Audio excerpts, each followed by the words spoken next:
Olá, eu sou o Marcel Naves. Bem, há pouco estava folheando alguns papéis, verificando algumas coisas e acabei prestando um pouco mais de atenção em algumas datas.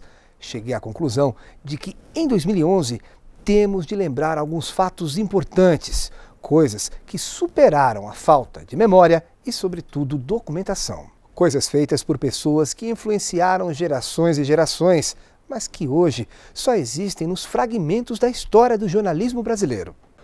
Muito bem, façamos uma brincadeirinha. Vamos voltar ao tempo 1941. Pois bem, há exatos 70 anos surgia no rádio brasileiro o Repórter Esso. Durante 27 anos, um sucesso incontestável. Certamente um dos mais importantes noticiosos do país. O Repórter Esso tinha algumas características, como os slogans: testemunha ocular da história ou o primeiro a dar as últimas notícias. E foi assim que noticiou o fim de sua existência. No dia 31 de dezembro de 1968, ia ao ar a última edição do Repórter Esso. Bem, agora eu quero convidar você a ouvir um trecho desta histórica transmissão. Vamos lá? Professor 20, boa noite. Aqui fala o Repórter Esso, um serviço público da Esso, Brasileira de Petróleo e dos Revendedores Esso, com as últimas notícias da UPI desta emissora. O presidente Costa e Silva, que chega hoje para Petrópolis às 23 horas e 30 minutos, fará, através de uma rede de rádio e televisão, mensagem de Ano Novo ao povo brasileiro. Em sua fala, o chefe de governo fará uma exposição sobre o momento nacional e as razões do ato institucional número 5. O último dia de 1968 assinala também o término das transmissões do Repórter Esso no rádio. E atenção, durante 27 anos o Repórter Esso, a testemunha ocular da história, esteve presente aos mais importantes acontecimentos ocorridos no Brasil e no mundo. Entrando no ar pela primeira vez em agosto de 1941, durante os seus primeiros 4 anos de vida, o Repórter Esso foi sempre o primeiro a dar as últimas da Segunda Grande Guerra Mundial. Assim, nesta sua última edição radiofônica, pode o seu Repórter Esso recordar as mais sensacionais informações transmitidas para todo o Brasil e em toda a sua vida. Autêntico recorde de manutenção no ar de um programa noticioso. 1941, os japoneses atacam a base norte-americana de Pearl Harbor. 1945, o Repórter Esso começa a transmitir notícias brasileiras e anuncia a deposição de Getúlio Vargas. 1946, o Brasil entra em nova fase política com a promulgação da Constituição de 18 de setembro. 1948, o Partido Comunista do Brasil é colocado fora da lei. O Brasil rompe relações com a União Soviética. 1950, os comunistas atravessam o paralelo 38. Começa a Guerra da Coreia.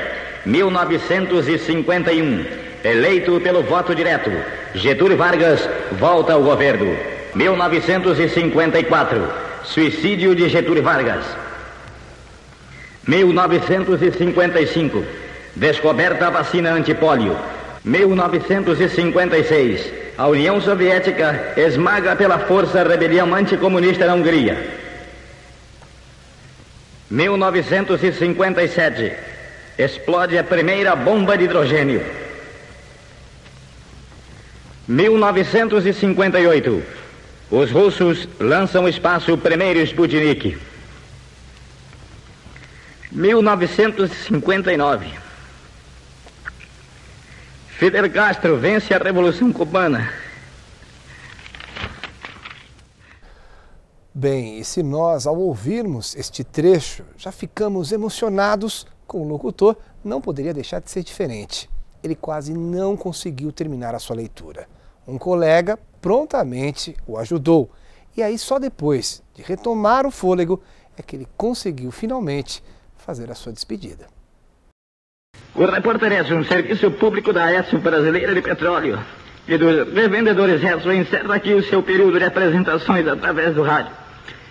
Boa noite, ouvintes, e feliz ano novo são os votos da Esso.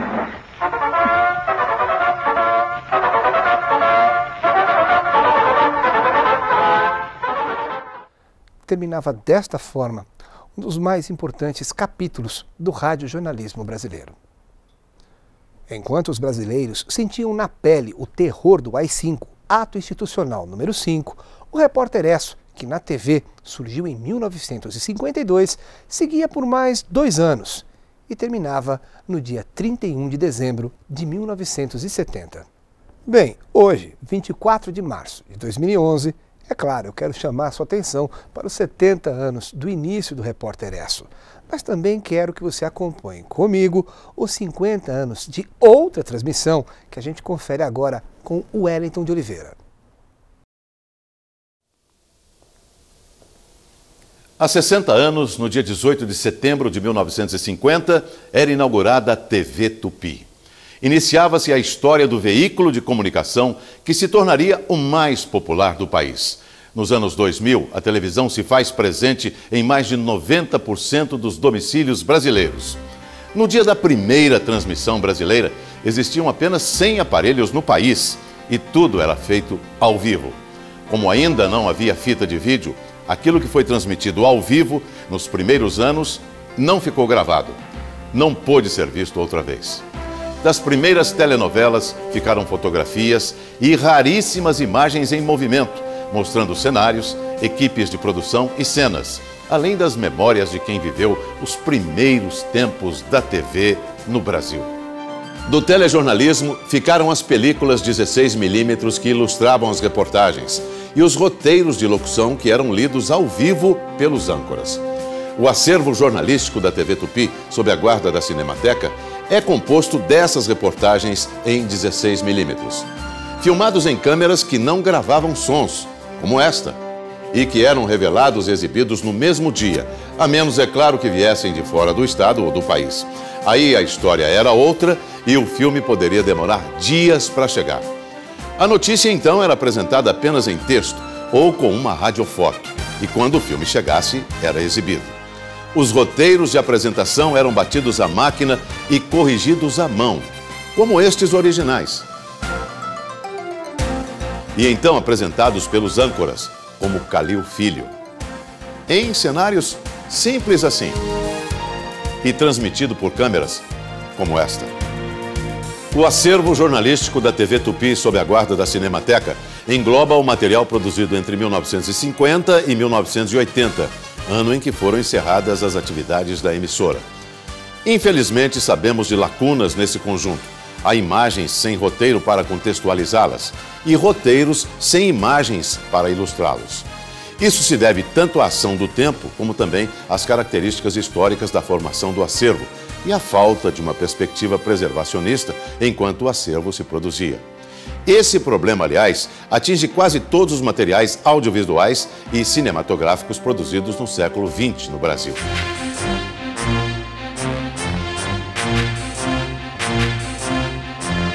O seu Repórter ESSO foi criado para fazer a propaganda americana da Segunda Guerra, direcionada ao povo brasileiro com o apoio do presidente Getúlio Vargas e sob orientação do Departamento de Imprensa e Propaganda, o DIP. O Repórter ESSO foi um dos primeiros sintomas da globalização das comunicações, sendo a primeira rede transmitida em 14 países do continente americano por 59 estações de rádio. No Brasil, o início foi em 28 de agosto de 1941, na Rádio Nacional do Rio. Agora você vai saber como era feito e vai assistir a uma edição completa apresentada por mim, da mesma forma como foi exibida no dia 24 de março de 1961. Eu vou ler este roteiro original, escrito à máquina e corrigido à mão, sem teleprompter, com este microfone e neste cenário de época, simulando todos os detalhes do que foi ao ar no século passado. As vinhetas são autênticas, assim como todas as imagens apresentadas nas matérias, originalmente gravadas sem som.